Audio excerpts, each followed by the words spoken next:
Hello dear students, welcome to I Q Nurture. I Q Nurture में आपका फिर से स्वागत है। हम मोल कॉन्सेप्ट कर रहे थे। पिछले 4 क्लास में हमने मोल कॉन्सेप्ट डिस्कस किया है। ये मोल कॉन्सेप्ट की 5वीं क्लास है। हम बेसिक कॉन्सेप्ट ऑफ केमिस्ट्री कर रहे थे, उसमें हम मोल कॉन्सेप्ट कर रहे थे। तो मोल कॉन्सेप्ट की ये 5वीं और आखिरी क्लास होगी। किसकी होगी? मोल कॉन्सेप्ट की। तो मोल कॉन्सेप्ट में हमने बहुत कुछ किया है। मोल कॉन्सेप्ट में हमने सबसे पहले मोल का डेफिनेशन देखा, फिर उसके बाद में हमने देखा मोल कॉन्सेप्ट में कि मोलर वॉल्यूम का कॉन्सेप्ट क्या होता है। उसके बाद हमने देखा कि मोलर मास का कॉन्सेप्ट क्या होता है। और उसके बाद पिछले क्लास में हमने मोल कॉन्सेप्ट का जितने भी फार्मूले थे, फार्मूले ज्यादा है नहीं, 3 ही हैं, तो वो तीनों फार्मूलों को हमने एक ही चार्ट में समराइज कर दिया था। वो यदि चार्ट फिगर जो मर्जी आप कह लो, वो यदि आता है आपको तो समझ लो कि मोल कॉन्सेप्ट आपको आता है। ठीक है। मोल कॉन्सेप्ट में हमने क्या किया था? चार्ट बनाया था। क्या था कि नंबर ऑफ, बीच में क्या थे? बीच में था नंबर ऑफ मोल्स। ठीक है। फिर हमने बात की थी कि नंबर ऑफ मोल्स और मास, द्रव्यमान में कन्वर्जन कैसे होता है कि मास को नंबर ऑफ मोल्स में कन्वर्ट किया जा सकता है और नंबर ऑफ मोल्स को मास में कन्वर्ट किया जा सकता है। उसी तरीके से इसका इंटर कन्वर्जन हमने देखा था वॉल्यूम के साथ। वॉल्यूम के साथ कहने का मतलब क्या है कि वॉल्यूम मतलब होता है आपका आयतन। वॉल्यूम मतलब होता है आयतन। ठीक है। आयतन को नंबर ऑफ मोल्स में कन्वर्ट किया जा सकता है और नंबर ऑफ मोल्स को आयतन में कन्वर्ट किया जा सकता है। उसी तरीके से हमने एक देखा था, वो क्या था? नंबर, संख्या, कि नंबर ऑफ मोल्स यदि इतने हैं तो संख्या में कितने हैं, नंबर में कितने हैं। तो नंबर ऑफ पार्टिकल्स, पार्टिकल्स क्या हो सकते हैं जी? पार्टिकल्स आपके हो सकते हैं इलेक्ट्रॉन्स, या तो हो, सॉरी, इलेक्ट्रॉन्स भी हो सकते हैं, लेकिन हम मेनली बात कर रहे हैं एटम और मॉलिक्यूल की। हम मेनली बात कर रहे हैं एटम्स प्लस, या और कह लो एटम और मॉलिक्यूल की हम बात कर रहे हैं। पार्टिकल्स में किसकी बात कर रहे हैं हम? एटम और मॉलिक्यूल की बात कर रहे हैं। तो number of atoms, number of molecules, number of electrons, number of protons, number of neutrons, जो भी हो, ठीक है ना, उसमें यदि कन्वर्ट करना हो तो नंबर ऑफ मोल्स से इसमें कन्वर्ट किया जा सकता है। क्या करना होता था? करना यह होता था कि नंबर ऑफ मोल्स को, नंबर ऑफ मोल्स को यदि आपने कन्वर्ट करना है मास में, तो सिंपली सा आपको मल्टीप्लाई करना पड़ेगा। किससे मल्टीप्लाई करना पड़ेगा आपको? मोलर मास से। मोलर मास से मल्टीप्लाई कर दोगे तो नंबर ऑफ मोल्स कन्वर्ट हो जाएगा किसमें? मास में। उसी तरीके से यदि मास को कन्वर्ट करना होगा नंबर ऑफ मोल्स में, तो हम कर देंगे डिवाइड। किससे डिवाइड करेंगे जी? सेम चीज से, मोलर मास से यदि हम डिवाइड कर दें तो मास जो है ये नंबर ऑफ मोल्स में कन्वर्ट हो जाएगा। उसी तरीके से यहां हमने देखा था नंबर ऑफ मोल्स को यदि वॉल्यूम में कन्वर्ट करना हो कि हमारे पास 2 मोल है, 4 मोल है, 5 मोल है, तो बताओ वॉल्यूम, उसका आयतन कितना होगा यदि वो गैसियस सब्सटेंस है। तो कैसे पता करेंगे? तो सिंपली सा मल्टीप्लाई कर देना था। कितने से मल्टीप्लाई करना था जी? नंबर ऑफ मोल्स को वॉल्यूम में कन्वर्ट करने के लिए 22.4 लीटर से मल्टीप्लाई कर देना था। और यदि वॉल्यूम दिया हो और नंबर ऑफ मोल्स चाहिए तो डिवाइड कर देना है। ठीक है। कितने से डिवाइड करना है? सेम चीज से, 22.4 लीटर से। ठीक है। यहां पे भी नंबर ऑफ मोल्स को यदि आपको कन्वर्ट करना है नंबर ऑफ पार्टिकल्स में, यानी कि नंबर ऑफ एटम्स या नंबर ऑफ मॉलिक्यूल्स में, तो आपको मल्टीप्लाई करना पड़ेगा। कितने से मल्टीप्लाई करना पड़ेगा? 6.022 गुणे 10 के पावर 23 से। अब ये उल्टा हो जाए तो नंबर ऑफ पार्टिकल्स दिया हो, नंबर ऑफ मोल्स में कन्वर्ट करना हो, तो हमें डिवाइड करना पड़ेगा। कितने से डिवाइड करना पड़ेगा? सेम चीज से। कितना है? 6.022 गुणे 10 के पावर 23। इससे हमें डिवाइड करना पड़ेगा। ये हमने पिछली क्लास में अच्छी तरीके से डिस्कस किया था। ठीक है, ये चार्ट आपको समझ लगना चाहिए कि नंबर ऑफ मोल्स से इधर जाओ, इधर जाओ, इधर जाओ, कहीं पे भी जाओ तो आपको मल्टीप्लाई करना है। ठीक है, मास चाहिए तो मल्टीप्लाई करो मोलर मास से, नंबर ऑफ पार्टिकल चाहिए तो मल्टीप्लाई करो ये एवोगाड्रो नंबर से, और नंबर ऑफ मोल से यदि वॉल्यूम चाहिए तो मल्टीप्लाई करो 22.4 लीटर से। और यदि इनसे इनसे इनसे यदि आपको नंबर ऑफ मोल्स चाहिए तो डिवाइड करना है। ये आपको समझ लगना चाहिए। पिछले क्लास में हमने 3 फार्मूले किए थे। ठीक है,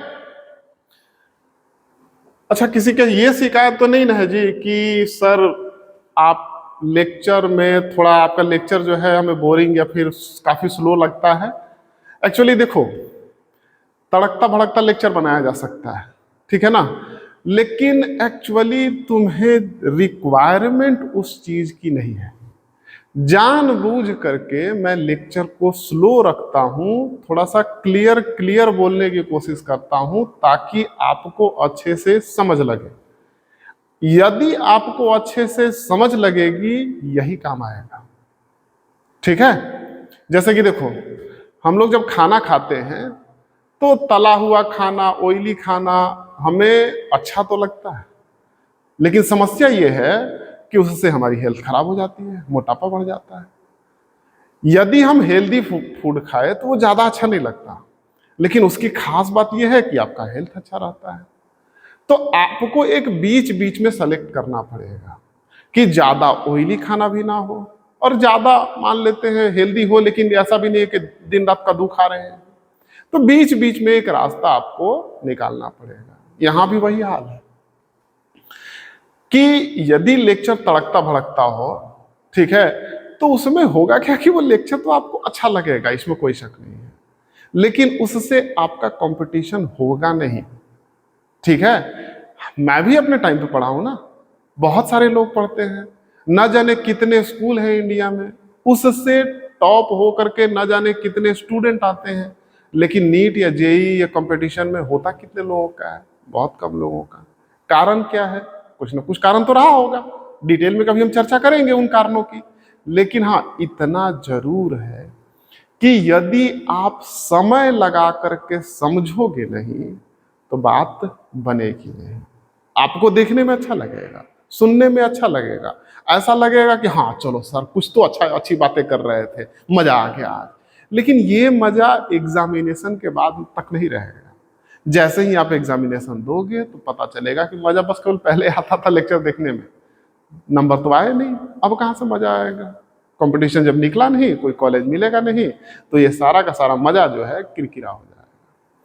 तो हमने जानबूझ करके लेक्चर को एकदम इस तरीके से बनाया है, इस तरीके से डिजाइन किया है कि ना तो बहुत ज्यादा स्लो हो, ना तो बहुत ज्यादा फास्ट हो। ठीक है, कुछ इस तरीके से आपको कंटेंट प्रोवाइड किया जाए कि आपका कंपटीशन हो, नीट या जेई जिस चीज की भी प्रिपरेशन आप कर रहे हो वो आसानी से हो। ठीक है, तो आइए चलते हैं फिर से अपने लेक्चर पे। तो ये चीज नोट डाउन कर लो, मोल कॉन्सेप्ट में सिर्फ इतना ही।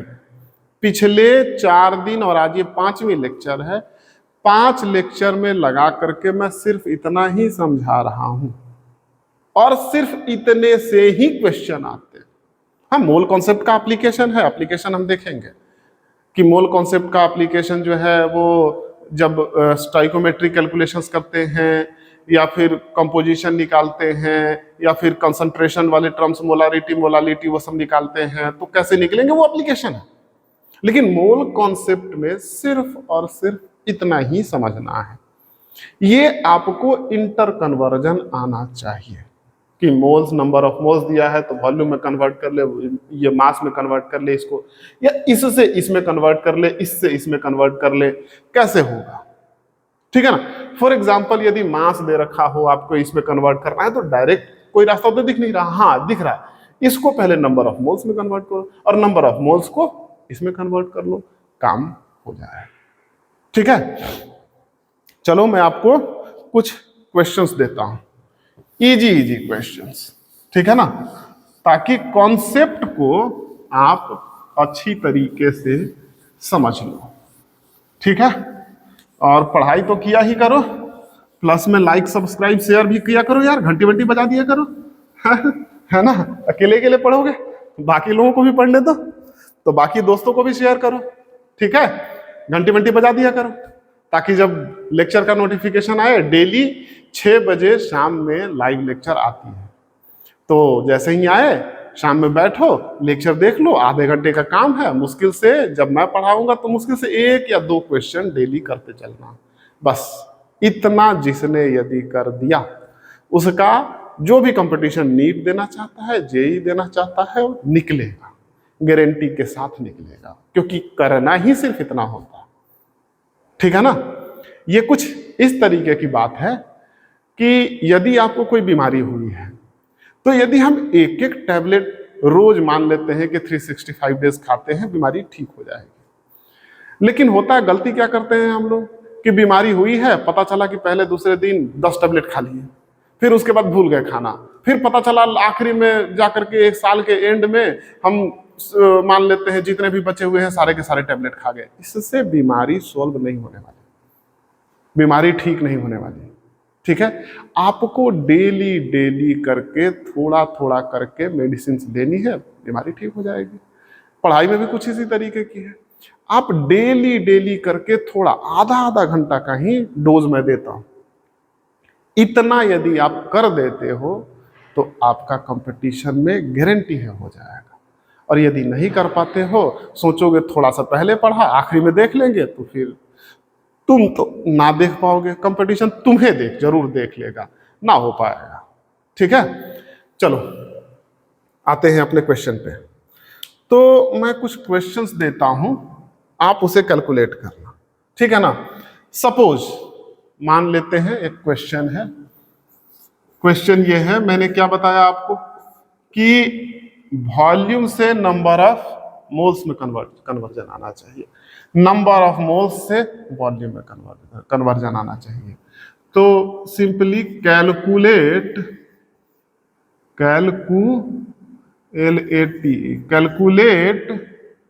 द नंबर ऑफ मोल्स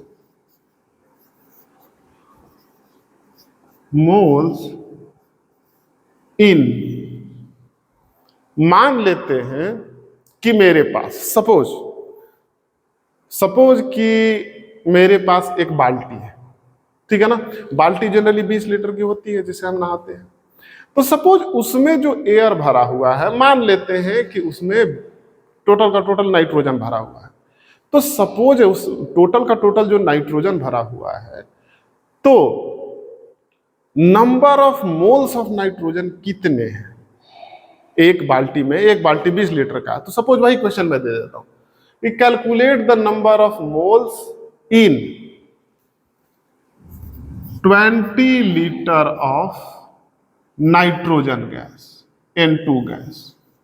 यदि आपके पास नाइट्रोजन गैस है तो 20 लीटर आपके पास नाइट्रोजन गैस है, आपको नंबर ऑफ मोल्स कैलकुलेट करने हैं। तो नंबर ऑफ मोल्स कैसे कैलकुलेट करेंगे, मैंने बताया नंबर ऑफ मोल्स यदि कैलकुलेट करने हैं तो आपको डिवाइड करना है, ठीक है। तो number of moles is equal to, कैसे होगा, डिवाइड करना है, किससे डिवाइड करना है, 1 मोलर वॉल्यूम से। मोलर वॉल्यूम कितना होता है, 22.4 लीटर। तो 20 लीटर डिवाइडेड बाय 22.4 लीटर। ये 1 से कम कुछ वैल्यू आएगी, लेस देन 1, क्योंकि ऊपर में 20 है, नीचे में 22 है, ठीक है। तो लेस देन 1 मोल कितना आएगा, कैलकुलेट करके देख लेना, ठीक है। उसी तरीके से दूसरा क्वेश्चन दे देते हैं। क्वेश्चन क्या है? कैलकुलेट। अब सोचो जरा सा, इसी क्वेश्चन को मैं बदल देता हूं कि मान लेते हैं मुझे नंबर ऑफ मोल्स नहीं चाहिए, मुझे 20 लीटर में पता करना है कि मान लेते हैं एक बाल्टी में मेरे पास 20 लीटर नाइट्रोजन गैस था, ठीक है।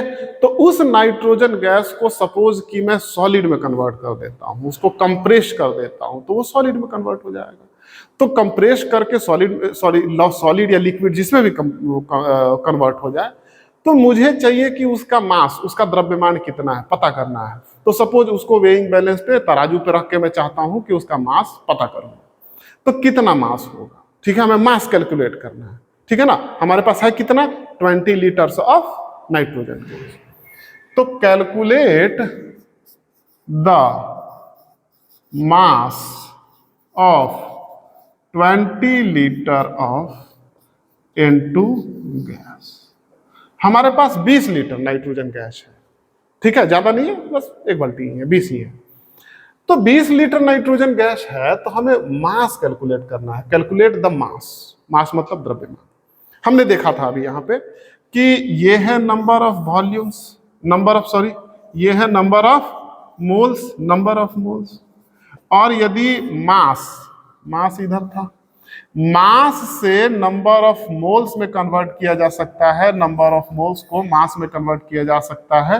लेकिन नंबर ऑफ मोल्स और मास में कोई रिलेशन पूछ ही नहीं रहा, आपसे पूछ रहा है calculate the mass of 20 litre of nitrogen gas, यानी कि वॉल्यूम दे रखा है, ठीक है। तो वॉल्यूम दे रखा है, वॉल्यूम कितना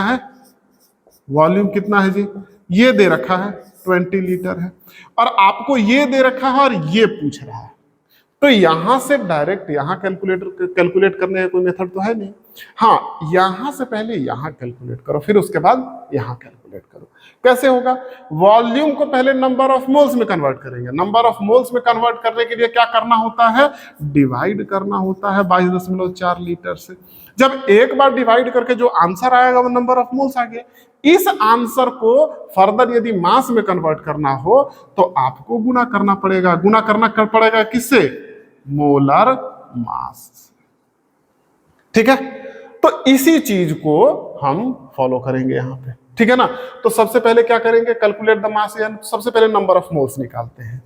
नंबर ऑफ मोल्स कैसे निकालेंगे जी? डिवाइड कर देंगे।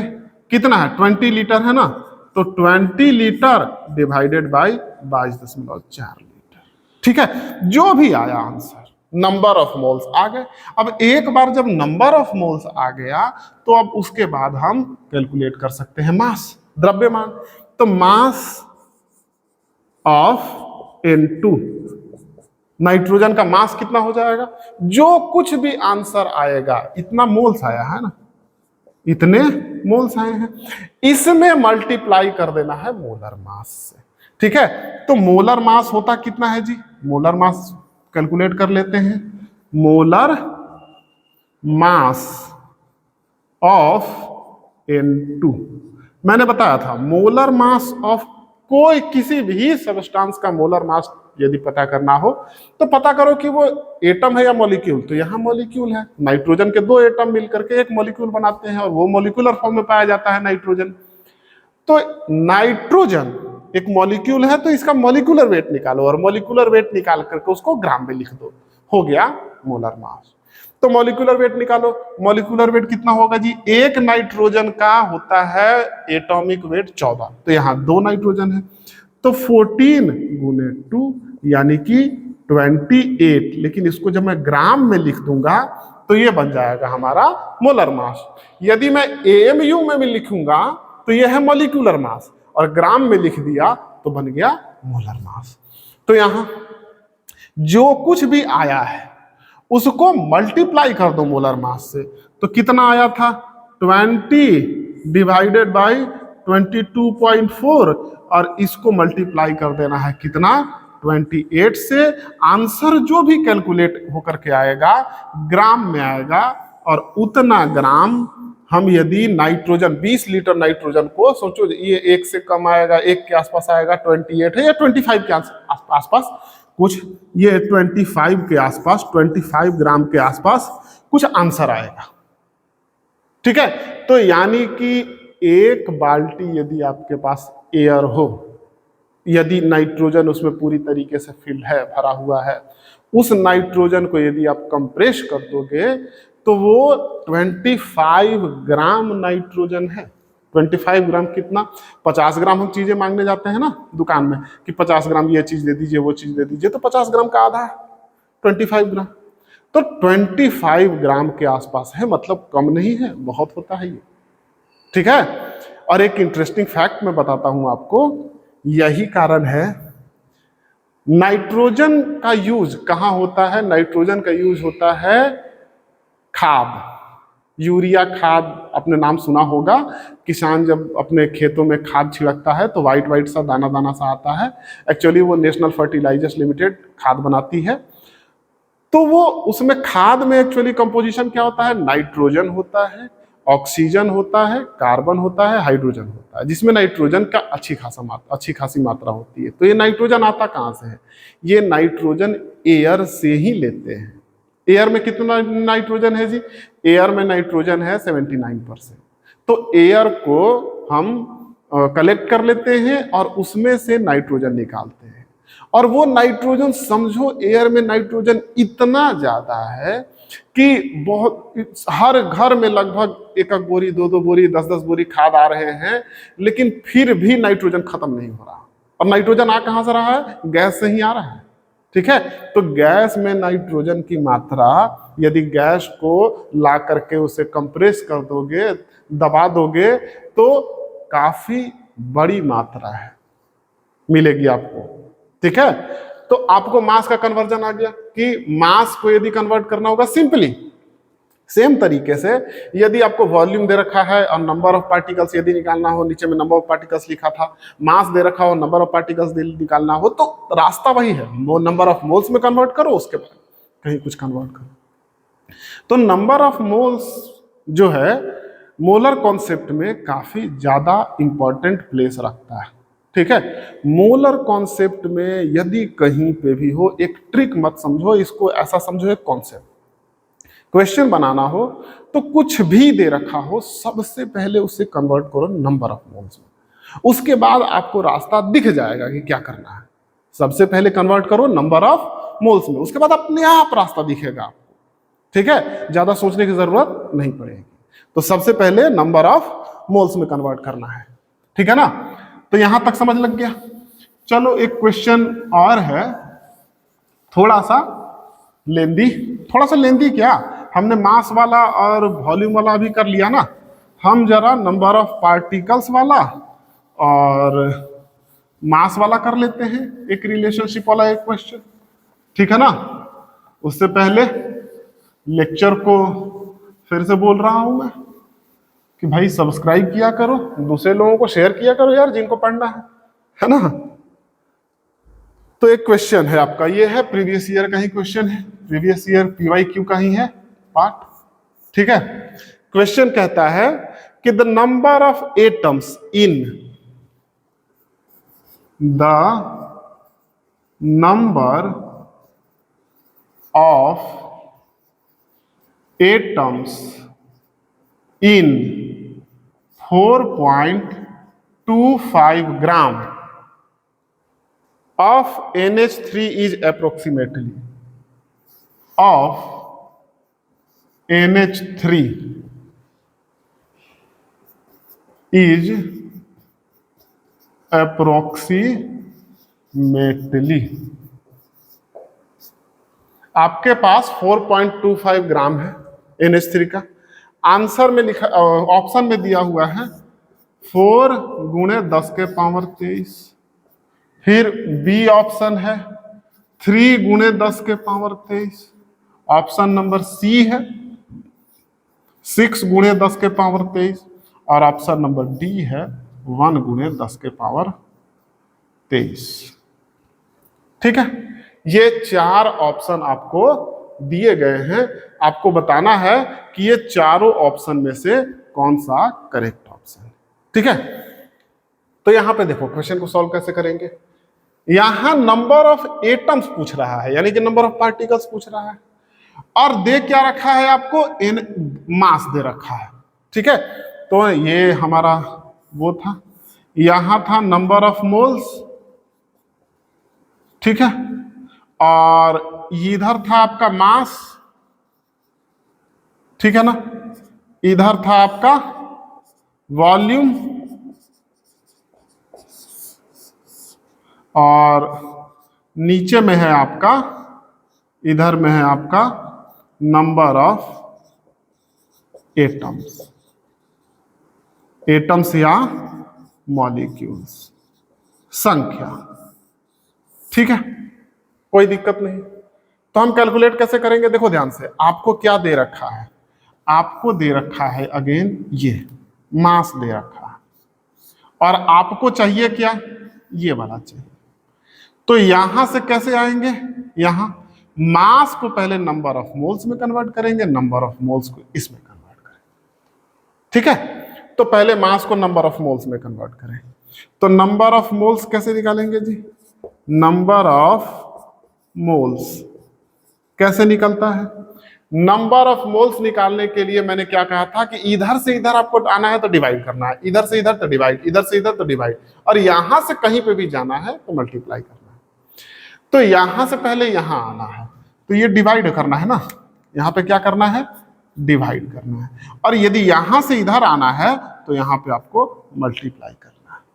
ठीक है, तो डिवाइड करना है। तो मास दे रखा है, मास कितना है जी, 4.25 ग्राम, तो 4.25 डिवाइडेड बाय, ठीक है, molar mass of NH3। Again चलो मोलर मास कैलकुलेट करते हैं। मोलर मास ऑफ NH3 कैसे कैलकुलेट होगा, मॉलिक्यूलर मास निकालो और मॉलिक्यूलर मास को ग्राम में लिख दो। मॉलिक्यूलर मास कैसे निकलेगा, एटॉमिक मास ऐड कर दो, मॉलिक्यूलर मास निकल जाएगा। नाइट्रोजन का होता है 14, हाइड्रोजन का होता है 1, तो 3 हाइड्रोजन है तो 1 गुना 3। ठीक है, तो नाइट्रोजन का हो गया 14 प्लस 1 का हाइड्रोजन का 1 और 3 हाइड्रोजन है, तो 14 और 3 17 ग्राम्स। जब तक हम ग्राम में नहीं लिखेंगे तब तक मोलर मास नहीं होगा। हाँ, जब वो AMU में होगा तो मॉलिक्यूलर मास है, एक मॉलिक्यूल का, एक पार्टिकल का मास है, और यदि वो ग्राम में हो गया तो बहुत सारे पार्टिकल, कितने पार्टिकल, एवोगाड्रो नंबर के बराबर के पार्टिकल का मास है, तो बहुत सारे पार्टिकल का मास ज्यादा होगा, एक मॉलिक्यूल का मास कम होगा। तो इसीलिए 17 AMU में कहीं लिखा है तो वो एक मॉलिक्यूल का मास है, और 17 ग्राम कहीं लिखा है तो एक मोल का मास है। ठीक है, तो यहां पे चलो, ठीक है, 17 ग्राम, तो 4 चौके 16, ये 4 बार 4 टाइम्स में, ठीक है, ये हो गया 1/4 मोल्स। ठीक है, अब आपको नंबर ऑफ मोल्स पता चल गया। नंबर ऑफ मोल्स जैसे ही पता चल गया तो नंबर ऑफ मोल्स से नंबर ऑफ पार्टिकल्स पे आएंगे। तो ध्यान से देखो, नंबर ऑफ मोल्स है, अब नंबर ऑफ, एक्चुअली पहले है क्या दिया हुआ, NH3 ना, तो नंबर ऑफ मॉलिक्यूल निकाला जा सकता है, NH3 पूरा एक बार में निकाला जा सकता है। तो नंबर ऑफ मॉलिक्यूल्स निकालो पहले, number of molecules of NH3 कैसे निकलेगा जी, यहां से यहां आना है तो मैंने क्या बताया, मल्टीप्लाई करना है। तो क्या करेंगे, 1/4 में मल्टीप्लाई कर देंगे 6.022 गुणे 10 के पावर 23 से। ठीक है, तो ये बन गया, इतने मॉलिक्यूल्स हो गए, इतने मॉलिक्यूल्स हो गए। ये तो हमने अलग से मोलर मास कैलकुलेट किया था ना, ठीक है, तो इतने मेरे पास मॉलिक्यूल्स आ गए। लेकिन ध्यान से इस क्वेश्चन को पढ़ो, द नंबर ऑफ एटम्स पूछ रहा है, नंबर ऑफ मॉलिक्यूल्स आपसे पूछ ही नहीं रहा। तो नंबर ऑफ एटम्स कैसे निकालेंगे, ध्यान से इस चीज को देखो। एक मॉलिक्यूल्स आ चुके हैं, तो एक मॉलिक्यूल में 1 और 3 हाइड्रोजन के, 1 नाइट्रोजन के, 3 हाइड्रोजन के, तो एक्चुअली एक मॉलिक्यूल में 4 एटम है। नंबर ऑफ मॉलिक्यूल जितने भी आए हैं उनको यदि 4 से मल्टीप्लाई कर देंगे तो नंबर ऑफ एटम आ जाएगा। तो again number of atoms, atoms कैसे आएंगे? तो जो कुछ भी आंसर आया है, ठीक है ना, 1/4 गुणे 6.022 गुणे 10 के पावर 23, इसको मल्टीप्लाई कर दो। किससे मल्टीप्लाई करना है जी? 4 से। तो ये जो आंसर आएगा वो आंसर आएगा एटम्स, ठीक है। तो जैसे ही 4 से मल्टीप्लाई किया तो 4 से 4 कट गया, और 4 से जब 4 कट गया तो ये आ गया 6.022 इंटू 10 के पावर 23, यानी कि 6 गुणे 10 के पावर 23, 6 गुणे 10 के पावर 23। ये पूछ रहा है अप्रोक्सीमेटली, लगभग कितने हैं।